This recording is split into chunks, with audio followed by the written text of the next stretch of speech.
Sala TUSP, o podcast do teatro da Universidade de São Paulo. Uma sala virtual onde a gente conta histórias da história do teatro.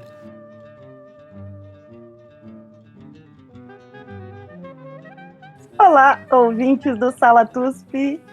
Estou eu aqui, Maria Tendlau, na minha sala em São Paulo, como sempre, Chico Pérez, em Bauru, na sua sala, que tem uma decoração maravilhosa que vocês não podem ver, infelizmente. Chico, tudo bom? Tudo bem. Essa decoração aqui foi coleção de anos de viagens que eu fiz pela cidade de Bauru. Mentira. A gente tem foto tem touros, tem instrumentos bizarros, tem luminárias do norte da África, é uma coisa maravilhosa. É muito legal, gente. Estamos aqui conectados com uma sala em São Paulo, mas de uma pessoa que é um pouco flutuante entre São Paulo e Brasília, minha querida amiga e musa, Raíssa Gregori. Oi, Raíssa. Oi, Mi, pode te chamar de Mi? Pode. No meio do podcast? Pode. Você me chama de musa? Não. Vamos abrir, que a gente, na verdade, é amiga, e aí o negócio é isso aí. Mas como eu sou só amiga de pessoas talentosas, ainda bem, eu posso entrevistá-las depois. Bom, eu vou apresentar a Raíssa, então, que é uma pessoa de multitalentos. A Raíssa, ela é graduada em filosofia, porque além de atriz, ela é cabeção.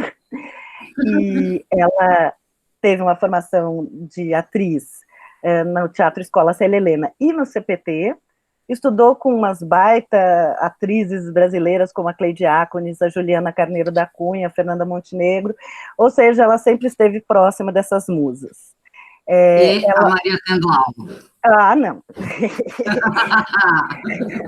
Sacanagem. Olha só, mas a Raíssa também ela é de embriões de grupos bastante importantes. A Raíssa é uma das fundadoras do Grupo 19 de Teatro, também do Tablado de Arruar. A gente já trabalhou juntas no Coletivo Bruto, do qual ela também foi fundadora, e a gente trabalhou em momentos diferentes no Oca Murana, que é o grupo do Márcio Boaro, e na Camargo Costa. Momentos diferentes não, a gente estava em cena, depois eu saí e fui substituída. Raíssa faz cinema, ela está aí às voltas com o lançamento de um curta de ficção muito legal chamado Barbie Bob, e já participou como atriz e como assistente de direção em vários trabalhos, inclusive um trabalho com o Zé do Caixão. Eu fiquei curiosíssima, Raíssa, embora não seja o tema do nosso podcast de hoje, e assim vou direcionar imediatamente ao tema do podcast, que é o tema do estudo de mestrado da Raíssa, que é a Dulcina de Moraes. A Raíssa, além de ter estudado a Dulcina, ela é presidente do Conselho da Fundação Brasileira de Teatro, que foi criada pela Dulcina. Tudo isso. E aí, querida? Falta alguma coisa? Acho que talvez o que falte, que é uma coisa que me aproximou dela, que me fez estudar ela, é a minha experiência, que é uma coisa que nós também compartilhamos, como professora, né? Eu sempre fui artista, atriz, e isso era uma coisa que eu queria, que eu desejava, mas a vida foi me fazendo uma professora de atores, e uma formadora, e depois, mais tarde, uma preparadora de atores, de elenco, e isso me fez conhecer muito mais a nossa cidade de São Paulo, né, por exemplo, no projeto que depois virou programa do Teatro Vocacional, no qual você era minha chefinha maravilhosa, todos nós, de toda a equipe, e grande orientadora no sentido bonito da palavra, né, de nos dar o norte. Então, foi um dos motivos com os quais eu me aproximei da figura da Dulcina, um pouco por conta desses mestres mais velhos que eu tive, né, seja o Antunes, seja a Cleide, que me traziam um teatro brasileiro de antes de mim, como essa experiência como professora que a Dulcina teve, né, como atriz. Ela foi formando muita gente, mesmo ela não tendo sido uma atriz de escola. Vamos aproveitar e contar a escola que foi a da Dulcina, A Dulcina, ela, na verdade, tem uma história fantástica de estreia, né? A Dulcina realmente não nasceu, ela estreou, porque a cena do nascimento dela, você sabe essa história, Raíssa? De Sim, Valença? sei. Conta pra gente e depois conta quem foi Dulcina, para Tá, quem está nos ouvindo. vamos lá. Dulcina de Moraes é uma atriz brasileira que nasceu em 1908, morreu em 1996. E ela já era filha de um casal de atores de teatro mambembe, e a cena do nascimento dela, ao contrário do que diz, ela não nasceu em cena, né? Também não é por aí. Mas a mãe, Conchita de Moraes, chegou grávida na cidade de Valença, do Rio de Janeiro, com a trupe de atores. Eles estavam chegando na cidade para se apresentar lá e pediram pouso numa hospedagem.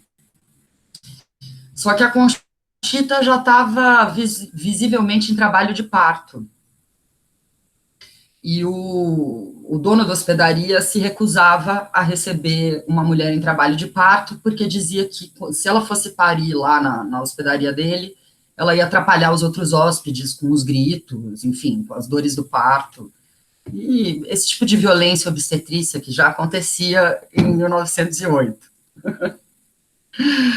Aí, o que aconteceu, assim, eles falam, o dono da hospedaria falou que poderia hospedar todo o resto do grupo, né, da trupe, da Conchita e do Átila, pai da Dulcina, só não poderia hospedar a grávida. E aí, é claro que o grupo falou de jeito nenhum, a gente não fica aqui, nessa hospedaria, a gente vai te bloquear nas redes sociais, você não vai receber nunca mais ninguém nessa hospedaria. Vai ser anulado. Vai ser cancelado, né? Cancelado. E aí eles fizeram um auê na cidade e mobilizaram as pessoas da cidade. Aí parece que uma duquesa, não lembro qual era o título de nobreza dela, em Valença, emprestou um palacete, uma casa que estava vazia. E aí o resto da trupe foi se organizando para trazer coisas para eles se hospedarem lá, cama, pratos, e mobilizaram a cidade inteira em torno disso, e no final das contas, Dulcina nasce, aí nessa noite em que tudo isso aconteceu. É maravilhoso porque é um alto de Natal, né? É um alto de Quando Natal. eu li, eu falei, gente, isso é um alto de Natal, total.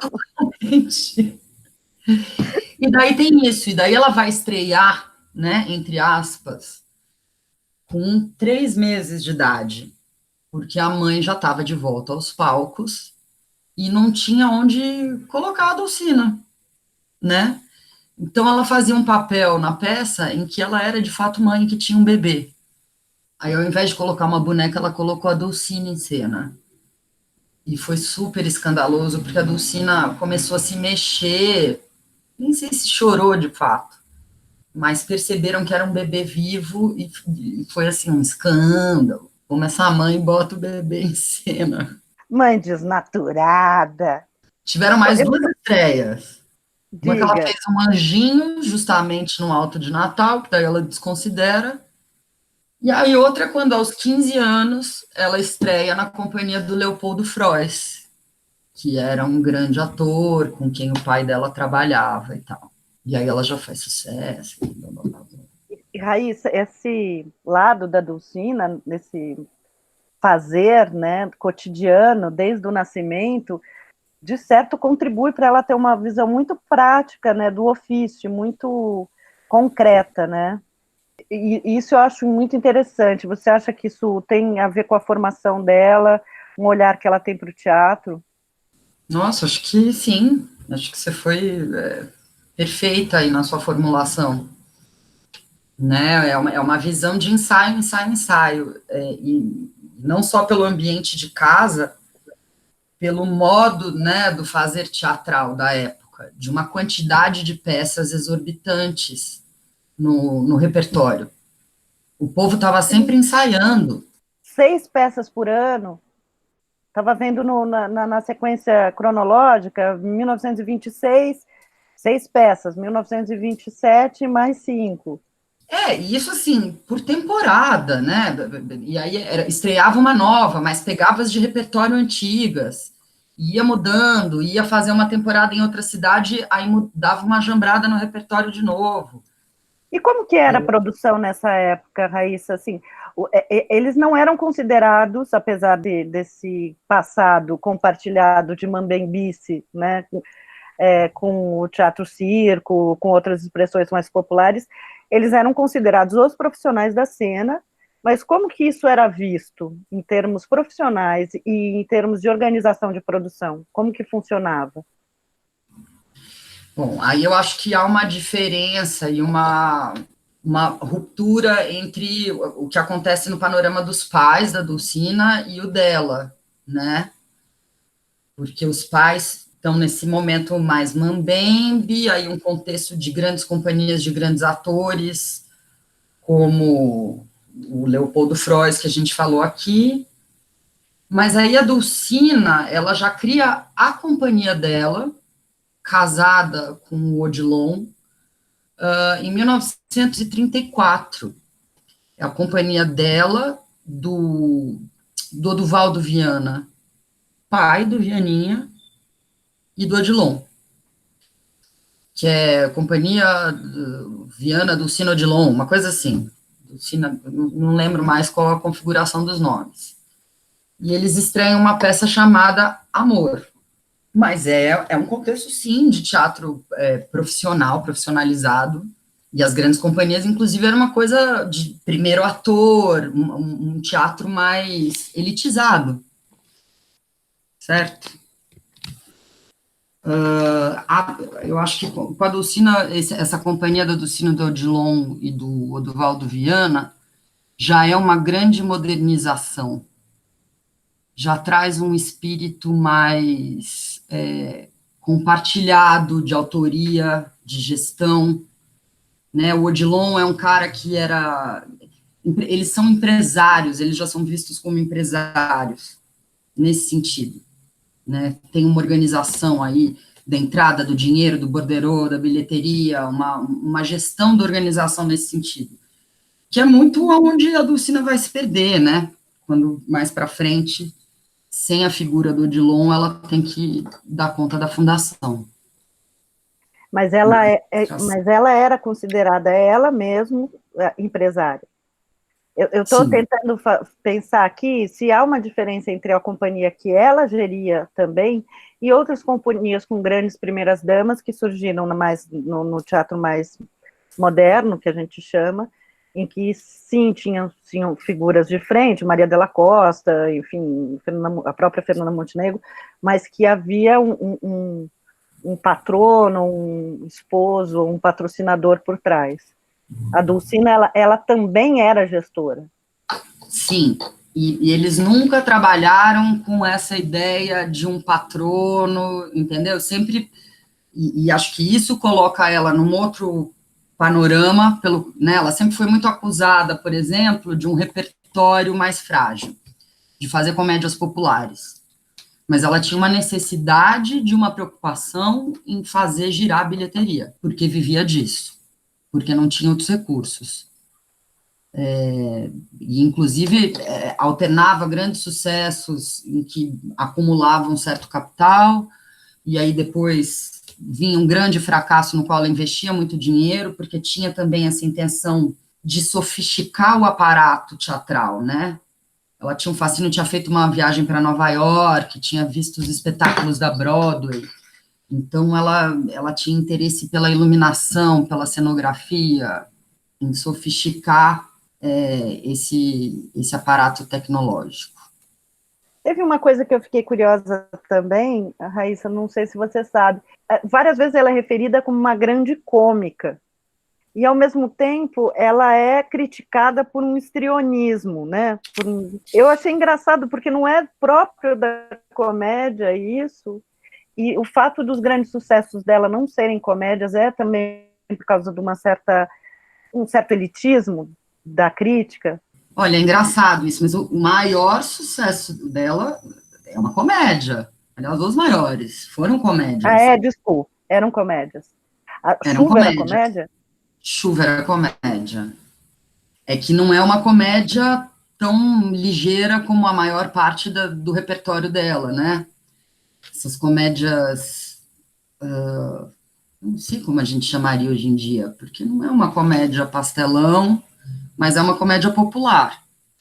Mas é quase uma coisa novelesca, né? Num tempo em que se consumia teatro diariamente, como se consome televisão, e que você precisava atender ao campo do entretenimento, né? A essa Sim. demanda do entretenimento. Então, Chuva, ela faz uma prostituta.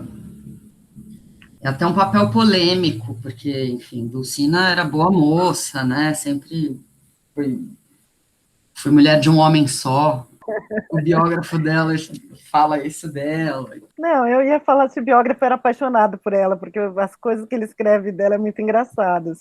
Mas o Viotti era grande amigo da Dulcina, né? Grande admirador, fascinado. Nesse sentido, sim, completamente apaixonado por ela.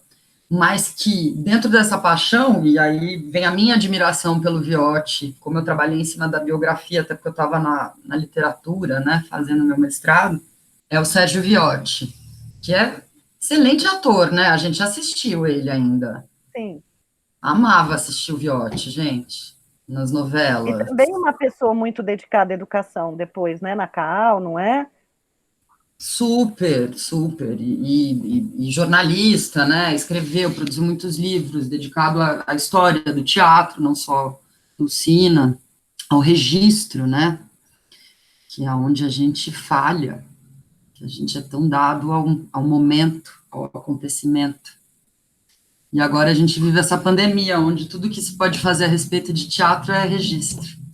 Deixa eu pensar, que são muitos assuntos. Essa parte Mas eu deixei uma questão volta. meio aberta, que você me Volta. perguntou sobre ela ser vista como uma empresária. Sim, mas aí eu acho que a gente tem que fazer justiça a essas grandes damas. Também acredito que elas eram empresárias. E a Dulcina era uma péssima empresária, por um lado, porque não gostava de lidar com a planilha do Excel. E, nesse sentido, de fato, o Odilon ocupava esse papel dentro da companhia. Mas ela tinha o sentido da curadoria. Ela que escolhia repertório, né? Ela que escolhia os atores, ela ensaiava os atores. Então, ela foi uma das... Tem esse lugar, assim, feminista, que eu acho bom a gente destacar, porque nem se olhava, de ser uma das primeiras diretoras e formadoras dentro da própria companhia. E de trabalhar com uma autora muito importante também, que eu não tinha estudado nas minhas escolas de teatro, que é a Maria Jacinta. Eu também não estudei. Mulher tem um repertório imenso, né? Muito antes do Nelson Rodrigues chegar no rolê. Nelson Rodrigues, aquele moço que foi muito bacana com a Dulcina, a gente já conta isso. É porque, curiosamente, ela é uma personagem que conflui aí vários, talvez, estereótipos muito carregados pelo tempo que ela viveu, né? Ser mulher, com certeza. Então, você vê um ataque frontal a ela que talvez não chegasse nos homens que estavam por trás. Ela estava lá dando a cara a tapa, né? Então, quando se falava pessoalmente dela. Assim. E aí também isso, de ser popular, de entender o ofício como fazer, todos esses lugares que sofrem quando você imagina uma elitização do ofício teatral, né? E aí eu achei muito curioso que o primeiro grande golpe, assim, do teatro da época da Dulcina, ou a primeira grande referência que se usa para dizer da modernização do teatro, é a montagem do Vestido de Noiva do Nelson Rodrigues, por um grupo, os comediantes, que se dizia amador. Então, era exatamente uma desautorização do profissionalismo enquanto produtor de arte. Não, e aí vem aquele estigma com o qual a gente luta até hoje de ter que ser abnegado, de não poder ser profissional. Total. De não poder, enfim.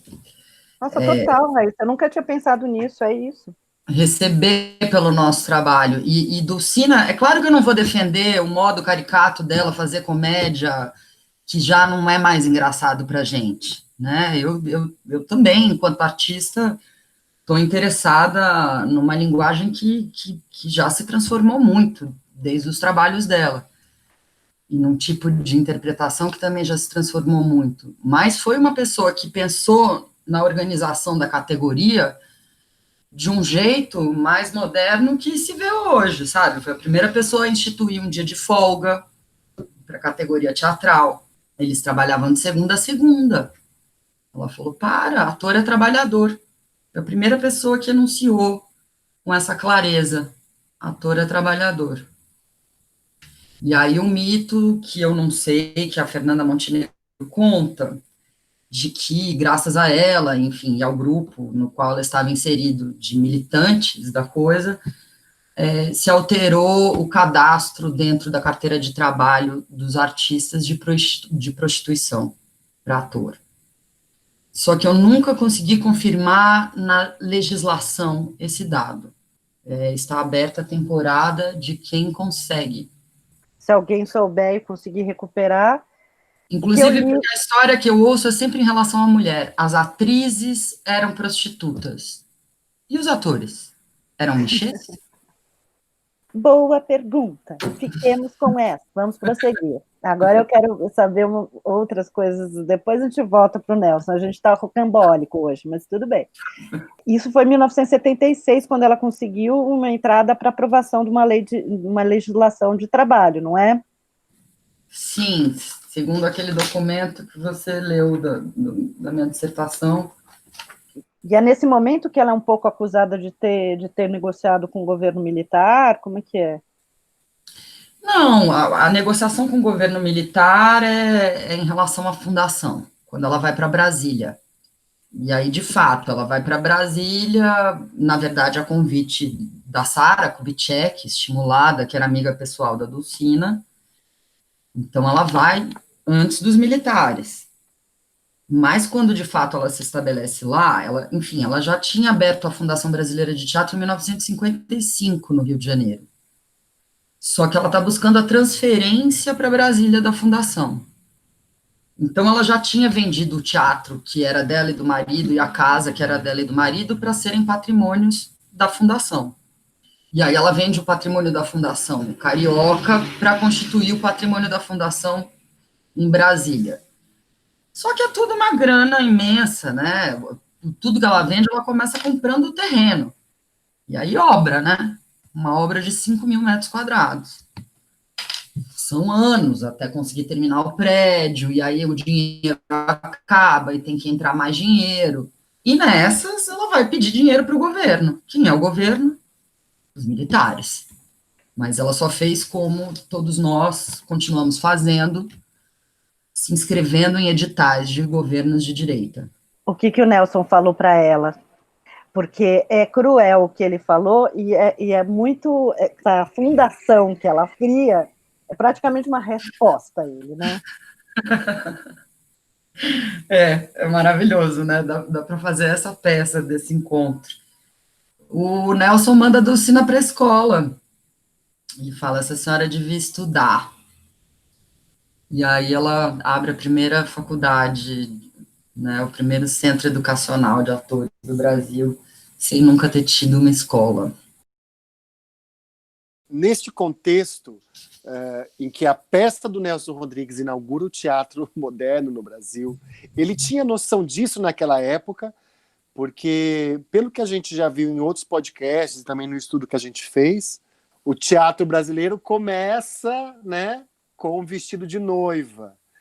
E foi uma tentativa deles de apagar esse passado que vinha com a Dulcina, que naquele momento era ela que encabeçava essa tradição? Não acho que chega como uma resposta direta à tradição da Dulcina. Não acho que é um diálogo tão imediato. Acho que é, assim, um novo momento, entendeu? De fato, político, sociológico, que permite uma outra coisa, uma outra associação em torno de uma nova linguagem, pensamento como linguagem, né? Isso ainda não era uma coisa para a geração da Dulcina, uma dramaturgia de enredo, de história, de acontecimento, aí o Nelson, né, vai para uma outra coisa, um outro entendimento do que seja psicanálise, um outro entendimento do que seja estrutura dramatúrgica, e justiça seja feita, acho que com menos modelos estrangeiros, talvez, né? Dulcina ainda era muito apegada a uma dramaturgia estrangeira, traduzida. Tanto é que no acervo da Fundação hoje a gente tem centenas de traduções inéditas de textos que eram usados para montar ali aquela semana e não eram publicados. E isso também foi uma coisa com que ela teve que lidar, né? Porque estava se construindo uma dramaturgia nacional. Aí eu também já não sei. Eu não cheguei lá, mas acho que Dulcina não é o fantasma do Hamlet pro Nelson. Não é com ela que ele está dialogando. É uma outra coisa, é um outro público. A Dulcina tinha um público, de fato, de mulheres, de senhoras, desse teatro de entretenimento. Mas, enfim, ela... Só que logo depois, Nelson, ela começa a dar uma sofisticada no trabalho dela, que são as temporadas que ela recebe financiamento público para fazer no municipal, a preços populares. Aí outra coisa que a gente vê, né, quando a pessoa não precisa vender o almoço para comprar o jantar, ela já tem condição de investir num teatro mais diferentão. E ela montou Bernard Shaw, que eu acho fantástico. Foram nessas temporadas. Sim, nessas temporadas. Aí, quando ela ganhou a grana do governo e foi para um teatro público, e foi para o municipal, ela fez essa coisa maravilhosa. Ela montou Shaw, queria ter montado Lorca, não montou, fez essa montagem de Chuva, que também tinha uma coisa cênica, chovia o tempo inteiro no palco. Aí eu lembrei muito daquela sua peça, Mi. Não é minha, Felipe Hirsch. Sim, que você atuou. Sim, eu atuei.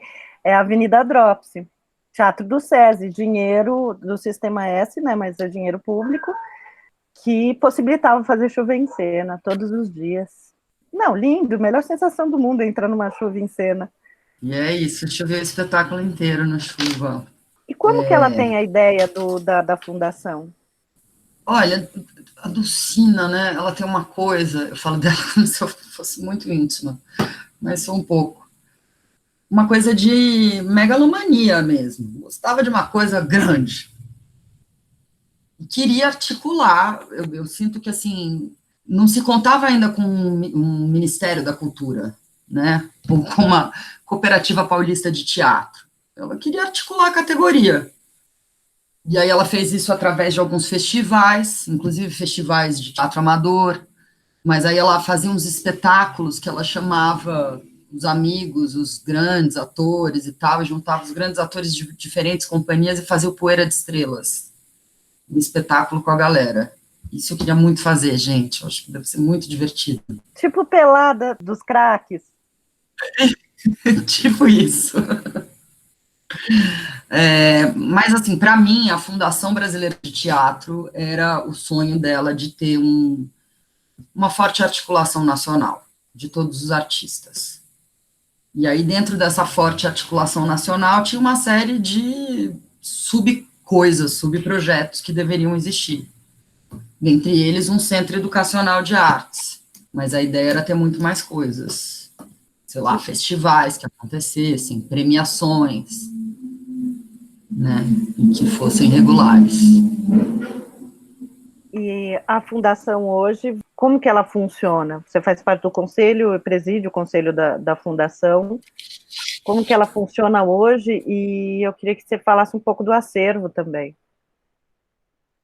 A fundação, ela tem uma estrutura de um conselho de curadores, há um presidente do conselho, e eu me desliguei da função de conselheira e passo a ocupar uma função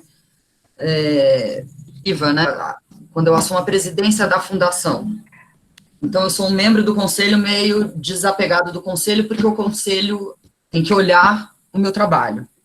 E aí eu estou no executivo junto com a secretária executiva, que é quem, de fato, o primeiro-ministro. Digamos que eu sou rainha da Inglaterra, e ela é o Churchill. Entendeu? Então eu danço com os outros presidentes, eu faço live. Não, mentira, eu pego muita bucha também. Porque a fundação está em dívidas, né? Ela está fundada em dívidas há muitos anos. Desde que a Dulcina morreu, e hoje eu não tenho a menor papas na língua para falar isso, entraram administrações corruptas, em que se usou aquilo ali para lavar dinheiro, para fazer caixa 2, em que se tinha o interesse de levar realmente a fundação à falência para o prédio, que está no metro quadrado mais caro de Brasília, ser vendido em leilão, a preço de banana.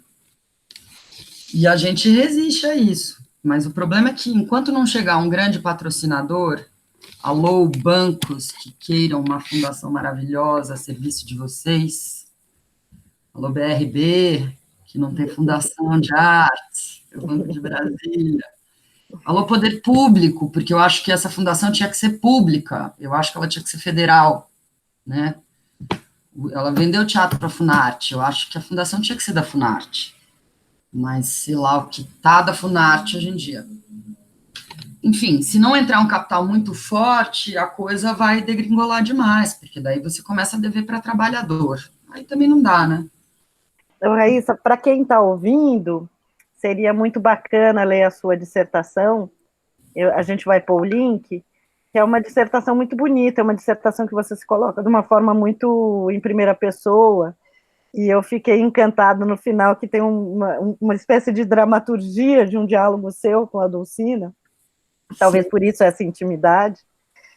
E aí eu fiquei muito encantada com o trecho que você conta de como você entrou no acervo, e você faz uma descrição dessa sala escura onde ficava todas as coisas, e são muitos itens, né? E conta desse acervo, e como, se é possível, e como acessar esse acervo. É muito bonito, né? Porque é isso, acompanhou muitos anos, muitas fases, muitas etapas do teatro brasileiro, e o acervo da Dulcina, os figurinos de todos esses anos, os maleiros que os figurinos foram transportados por navio para a temporada em Portugal, com selo de Portugal, Rio, Curitiba, sei lá por onde ela passou. Tá tudo isso lá. E quando eu cheguei, de fato, estava tudo acoplado, amontoado numa única sala. E eu, que tenho uma paixão especial por coisa antiga, fui tentando de uma maneira muito amadora e rudimentar distinguir os objetos, né? Textos numa sala, figurinos nos armários, os móveis em outras, fotos num outro lugar. Mas tudo isso é um acervo museológico muito potente, e o sonho é transformar num museu do teatro brasileiro que funcione na capital federal e que pudesse abrigar não só o acervo da Dulcina e da companhia da Dulcina, como o acervo de qualquer trabalhador de teatro, né, que quisesse, enfim, doar para esse museu, e a gente poder ter um centro de pesquisa, um centro de exposição permanente, que fosse ali. Você passa pela Biblioteca Nacional, Esplanada dos Ministérios, você passa pelo Museu da República e passa pelo Museu do Teatro Brasileiro e tal. Alô, bancos? Alô, poder público, novamente? Mecenas maravilhosos. Mecenas. Que Vocês ainda existem. Alô, mecenas, alguém tem um número telefônico, um e-mail? Engraçado, né, Mi? Porque, poxa, tem essa identificação, porque é entrar muito perto nos objetos de uma morta, e uma morta que passou por tantas questões que a gente discute na nossa conversa de comadre, e tantas outras atrizes, principalmente, mas atores também, sobre o ofício, essa mistura de abnegação, de sacrifício, de visibilidade com precariedade. Você fala uma coisa bonita na sua dissertação, e você me falou isso um dia que a gente estava numa live, das lives da quarentena, é uma live da Fundação, exatamente, que é do Paulo Emílio. Eu acho que a gente está aqui chegando nos minutos derradeiros. Eu queria que você falasse sobre essa questão do subdesenvolvimento e como que a precariedade é traduzida nesse pensamento do Paulo Emílio. Sim, tem um livrinho do Paulo Emílio Salles Gomes, bem pequeno, chamado Cinema, uma trajetória no subdesenvolvimento, em que ele diz uma coisa que sempre me marcou, que ele está falando do cinema, né? Mas ele fala no Brasil, enfim, em todo lugar, em todo país subdesenvolvido, o subdesenvolvimento ele não é uma etapa, né? Ele não vai ser superado, ele faz parte do jogo. Nós somos uma periferia. Não chegará o dia em que o Brasil, o país do futuro, vai crescer e virar um país desenvolvido. E a história tem jogado isso na nossa cara. A gente acha que vai, mas não. A bola da vez. A gente achou que isso era legal. A bola da vez. Porque enquanto não chegar a revolução, isso não é uma etapa, isso é uma condição. Enfim, isso se aplica ao cinema brasileiro, que nunca vai deixar de falar com o cinema dominante, com o cinema estadunidense, como um cinema subdesenvolvido, né? A gente nunca vai poder querer fazer um cinema de efeito especial, que a gente vai se dar mal sempre. Então, ou a gente faz Glauber Rocha, ou a gente vai ficar devendo. E isso é bom. Isso é bom, né? Aí a gente pode entrar com Rainer Miller, As Ilhas da Desordem, etc. Na próxima live, que daí você fala, né? Mas é a mesma coisa com a Dulcina, entendeu?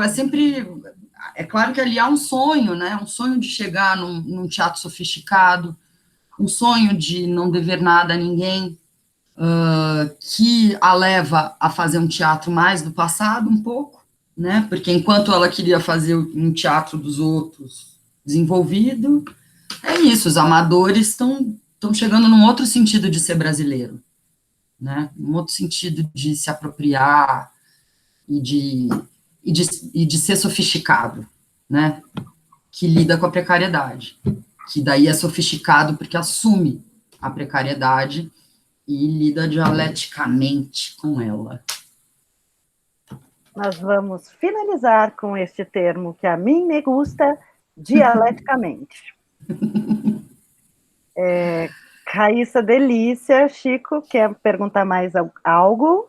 Não, já está muito bem estruturado o pensamento de Raíssa sobre Dulcina. E lembrando que precisamos de patrocinadores e mecenas para a fundação. Por favor, apareçam. Se quiserem fazer uma live conosco, estamos aí. Muito bem, gente, nos contatem na fundação. Eu queria deixar meu agradecimento para vocês dois, Maria, Francisco, que prazer estar aqui, que bom poder falar de Dulcina, registrá-la para o Sala TUSP. Nossa, eu fico muito, muito contente, Raíssa. Essa sala que às vezes é uma salinha aqui de casa mesmo, né? Com o carro passando, cachorro latindo, a gente rindo, mas é isso aí, é dessa matéria que é o teatro. E fico muito feliz. Te adoro, querida. É isso, a gente se ama, ouvintes. Ouvintes, a gente está se assumindo aqui. Ouvintes, ficamos por aqui. Este foi o nosso Sala TUSP, falando da grande diva, empreendedora, mulher, cômica, e amante de teatro. Amante, né? De teatro acima de tudo. Megalomaníaca, Dulcina de Moraes. Beijo, se cuidem e vamos aí pensando em como nossa categoria precisa se juntar mesmo. Vamos batalhar por esse sonho comum de todos. Beijo.